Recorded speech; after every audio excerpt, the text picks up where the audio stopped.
तो आइए बच्चों, आपको ले चलते हैं डीके स्टडी चैनल के साथ। तो हर रोज की तरह आज भी एक नया वीडियो आपको मिल रहा है। तो जो इससे पहले वाले फेज में हम लोग टेंस पे चर्चा कर रहे थे, टेंस पे स्टडी कर रहे थे, and today we are going to discuss about future tense. And future tense also have its four structures, and it has also four different structures. So I will tell you how to use these structures while making sentences. And before starting this tense, I want to say something for my dear students. Now you listen. जिंदगी की रास्ते आसान नहीं होते, जिंदगी की रास्ते आसान नहीं होते, हर तेज हवा तूफान नहीं होते, हर तेज हवा तूफान नहीं होते, मिलते जो ज्ञान गुरु से, मिलते जो ज्ञान गुरु से, वो किसी मोल का मोहताज नहीं होते, वो किसी मोल का मोहताज नहीं होते। तो आइए शुरू करते हैं अपना फ्यूचर टेंस। तो फ्यूचर टेंस में सबसे पहले आता है नंबर सिंपल फ्यूचर टेंस में। सिंपल फ्यूचर टेंस के लिए आप बनाएंगे subject will shell plus V1 plus other words, और आप इसको ऑब्जेक्ट भी कर सकते हैं। जैसे आपको एक सेंटेंस बनाना हो तो सब्जेक्ट के लिए वही पहले वाला जो हम आपको बताए थे, नाउन आइदर प्रोनाउन रख सकते हैं, noun either pronoun, noun either pronoun आपका सब्जेक्ट बन जाता है। फिर सब्जेक्ट के बाद ऑक्सिलरी वर्ब, ऑक्सिलरी वर्ब में आपको यहाँ दिया गया है फार्मूला में, स्ट्रक्चर में दिया गया है विल शैल प्लस वर्ब 1। तो विल शैल लगाइए, पहले नाउन प्रोनाउन में से एक कोई ले लीजिए। चलिए हम एक नाउन ले रहे हैं, नाउन में वही आ जा रहे हैं आपके राम, हम राम को ही ले लिए। फिर अब देखिए विल कब लगाने हैं और शैल कब लगाने हैं, यह जरूरी है। विल कब आपको लगाने हैं और शैल कब आपको लगाने हैं।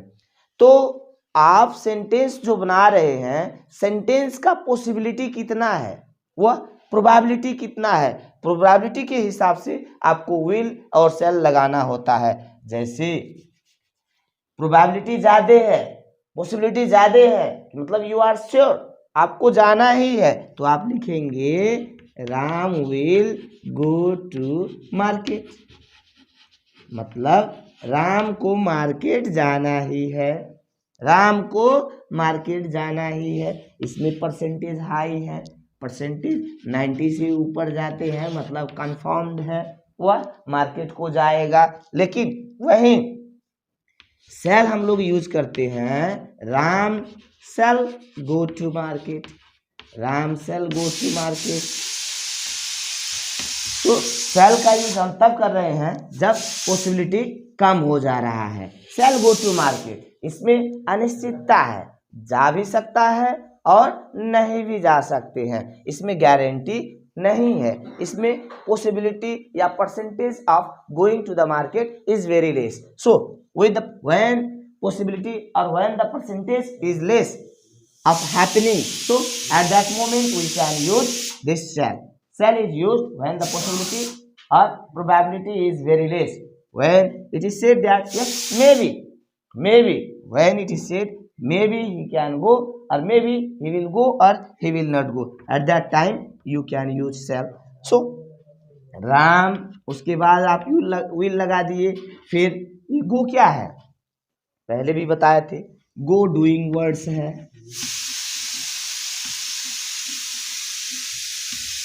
गो डूइंग वर्ड्स, डूइंग वर्ड्स, इसे एक्शन वर्ड्स भी कह सकते हो आप। मतलब गो बता रहा है कि राम ने क्या किया है। तो हम पहले भी बताए थे, वर्ब का मतलब क्या होता है, एक व्यक्ति जो काम करता है, व्हाट अ पर्सन डू और does, that is called action word. So go is here action word. So Ram will, उसके बाद वर्ब 1, फिर सेंटेंस को कंप्लीट करने के लिए हम लोग अदर वर्ड्स लगाते हैं। अदर वर्ड्स मतलब उसका काम का असर कहाँ पे जाकर के हो रहा है, टू मार्केट, मतलब कहाँ को जा रहा है, मार्केट को जा रहा है। कहाँ को जा रहा है, मार्केट को जा रहा है। So now your sentence is completed. along with the structure your sentence is completed.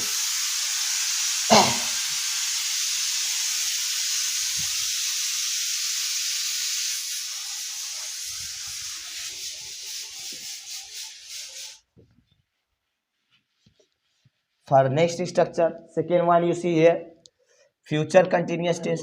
Aha, future continuous tense. You see, is that day. Already I told. Continuous सुने कि नहीं, कंटिन्यूस की आवाज आपके कान में आए कि नहीं, आपको V4 लगा देना है, इसको भूलिएगा नहीं।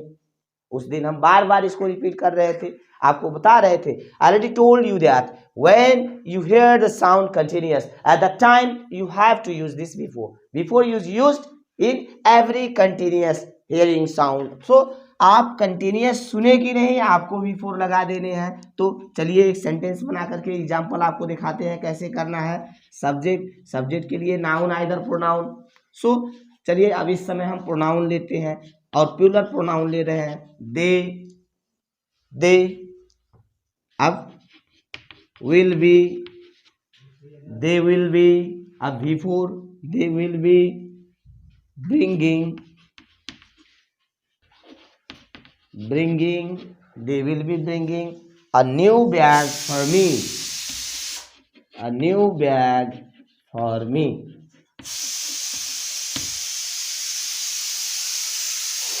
Now you see, they हो गया आपका सब्जेक्ट, will be आपके स्ट्रक्चर से यहाँ उठा लिए हम, will be आ गया, auxiliary verb,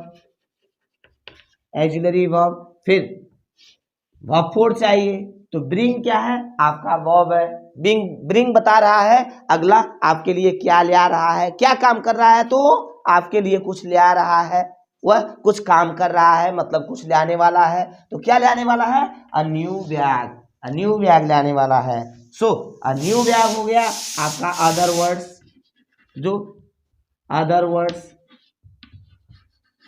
न्यू बैग हो गया आपका अदर वर्ड्स। मतलब ये बता रहा है कि अगला जो काम, सब्जेक्ट ने जो काम किया है वो क्या किया है, आपके लिए कुछ ले आने वाला है। तो ये जो वर्ब हो गया,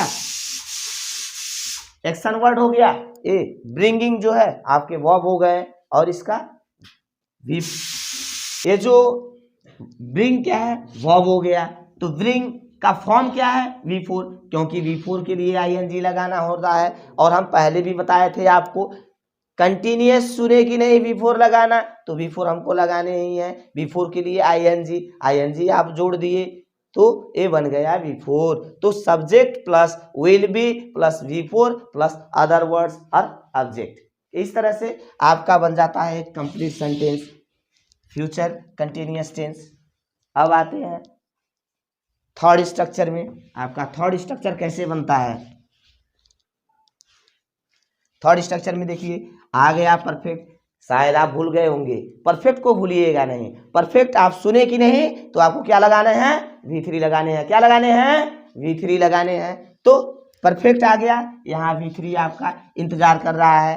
तो स्ट्रक्चर के हिसाब से सब्जेक्ट के लिए वही नाउन आइदर प्रोनाउन में से कोई एक रख लीजिए। तो नाउन आइदर प्रोनाउन, तो अगले बार हम लोग प्रोनाउन रखे थे, इस बार नाउन रख लीजिए। रेहान आ गए हैं अभी, तो उन्हीं का नाम हम ले रहे हैं यहाँ, रेहान। तो स्ट्रक्चर क्या कह रहा है, इन दोनों में से एक को लेना है। या तो आप विल हैव रख सकते हैं, या तो आप शैल हैव रख सकते हैं। तो पॉसिबिलिटी और परसेंटेज के हिसाब से हम पहले भी बताए थे, जब पॉसिबिलिटी ज्यादा पॉसिबिलिटी है तो विल लगाने हैं, और पॉसिबिलिटी कम है तो शैल लगाना होता है। तो चलिए पॉसिबिलिटी ज्यादा है तो हम इसलिए विल ही लगा दे रहे हैं। Will have brought a cup of coffee। तो रेहान आपके सब्जेक्ट हो गए, विल हैव आपका स्ट्रक्चर हो गया। अब देखिए ब्रिंग जो है चेंज हो करके वर्ब 3 फॉर्म ले रहा है। अब इस तरह से ये वर्ब 3 हो गया, ये आपका ऑक्सिलरी हो गए। तो subject plus auxiliary plus verb 3 plus object. तो ये आपके फार्मूला हो गए। तो एक्जुलरी में विल हैव भी रख सकते हैं आप, शैल हैव भी रख सकते हैं। इस तरह से subject auxiliary verb, verb auxiliary verb और उसके बाद मेन वर्ब, मेन वर्ब में ब्रिंग को हमने कन्वर्ट किया है V3 में, उसके बाद V3 प्लस ऑब्जेक्ट। इस तरह से आपके सेंटेंस जो है कंप्लीट होते हैं। अब जो फ्यूचर टेंस का जो रह गया था लास्ट वाला स्ट्रक्चर, अब लास्ट वाले स्ट्रक्चर को हम आपको बता दे रहे हैं। अब इसमें आपको फिर से कंटिन्यूअस, भैया कंटिन्यूअस आ गया, कंटिन्यूअस आ गया तो आप भूलिएगा नहीं क्या लगाने हैं, V4 लगाने हैं, भूलना नहीं है। कंटिन्यूअस सुने कि V4 लगाना है। तो स्ट्रक्चर आपका ऑलरेडी यहीं ऊपर ही है, तो लिखने की कोई ज़रूरत नहीं है। इस पे हम सेंटेंस एग्जाम्पल के लिए एक दो सेंटेंस बना दे रहे हैं। अब देखिए सब्जेक्ट के लिए कोई भी एक ले लीजिए। चलिए आप लोग बताइए क्या ले लें? श्याम। चलिए श्याम आ गए भैया, देखो तो श्याम ले लिए। अब पॉसिबिलिटी क्या है, वर्क डन का पॉसिबिलिटी क्या है, उस हिसाब से आप बताइए दोनों में से क्या लें? दोनों में से एक लेना है। ऐसा नहीं कि विल हैव भी लगा दीजिए, शैल हैव भी लगा दीजिए आपका।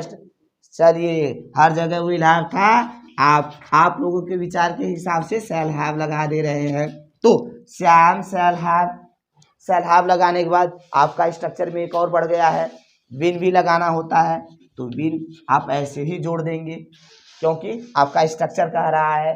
तो श्याम शैल हैव बीन, अब फिर कंटिन्यूअस है इसलिए V4 को भूलना नहीं है, कंटिन्यूअस के लिए V4 लगाने हैं। तो कोई एक वर्ब बताइए। सॉरी बाय, तो इन्होंने बताया बाय एक वर्ब है। तो हाँ बाय मतलब खरीदना है ना, तो बाय का मतलब होता है खरीदना। तो बाय हम लोग बाय यहाँ नहीं लगा सकते क्योंकि ये वर्ब 1 है और यहाँ स्ट्रक्चर क्या मांग रहा है, वर्ब 4। तो वर्ब 4 के लिए क्या जोड़ना होता है, ING। तो BUYING, बाइंग हो गया है ना, buying, have been buying. Other words के लिए कोई कार, तो चलिए कार खरीद रहे हैं।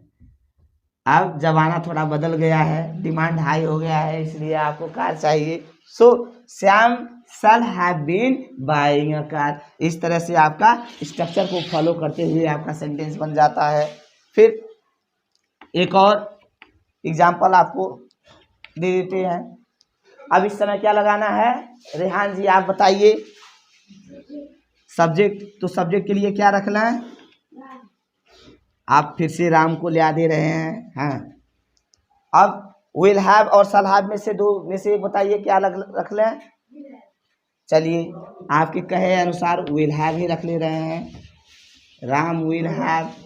अब बीन तो लगाना ही है, स्ट्रक्चर कह रहा है। फिर जो वर्ब 4 क्योंकि कंटिन्यूअस है भैया, तो कंटिन्यूअस के लिए तो V4 तो लगाना ही है। तो पहले एक वर्ब बनाइए जिसको हम V4 में बदलते हैं, उसका फॉर्म जो है 4 में लगाते हैं, गो। चलिए तो गो से बन जाता है गोइंग, गोइंग।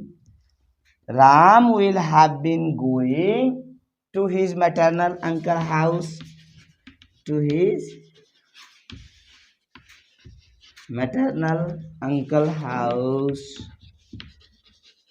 इस तरह से बन गया ना आपका कंप्लीट सेंटेंस। तो आप समझ ही गए होंगे फ्यूचर टेंस का जो भी 4 स्ट्रक्चर्स हैं इस तरह से इन्वॉल्व होते हैं। इस तरह से आप सेंटेंस बना सकते हैं। और आपका जो है आज टेंस का जो भी सेशंस था, जो प्रेजेंट और पास्ट हम लोग इससे पहले वाले पार्ट में पढ़ लिए थे, और सेकेंड पार्ट में आपको फ्यूचर बताया गया। फ्यूचर का अब जो है जितने 4 स्ट्रक्चर्स हैं, स्ट्रक्चर और उनके एग्जाम्पल के सहित आज कंप्लीट होते हैं। तो इस तरह से आज का वीडियो यहीं अंत होता है। तो बने रहिए DK स्टडी चैनल के साथ, तो आगे भी ऐसे वीडियो आपको मिलते रहेंगे। Thank you, have a nice day.